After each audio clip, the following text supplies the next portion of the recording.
কিছু ইনস্ট্রাকশন না দিলেই নয়। প্রথম কাগজটা কি হতে পারে? আমি তো জানি না। ধরো প্রথম কাগজ হচ্ছে গাইস সর্বোচ্চ গতিসীমা 40 কিলো। 40 কিলো ধরো। অযথা হর্ন বাজাবেন না। হেলমেট পরে গাড়ি চালাবেন। কোন হেলমেট সেটা আমরা জানি না। तू समझा? नहीं तू समझा नहीं। যাই হোক,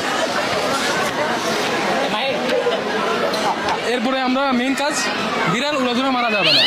মানে বিড়াল কি? বিড়াল একটা প্রাণী, হ্যাঁ, তাকে আমরা কেন মারবো? মারা তো হারাম। মারা যাবে না, হারাম হারাম, হ্যাঁ, হারাম। রাইট। একটি দুর্ঘটনা সারা জীবনের কান্না। হ্যাঁ, নাও। কোনো দুর্ঘটনা ঘটানো যাবে না। এরপরে দেখি, বিছানার চাদর পরিবর্তন করবেন সব সময়, সব সময় এটা মনে রাখতে হবে। চেহারা কেন? নতুন গাড়ি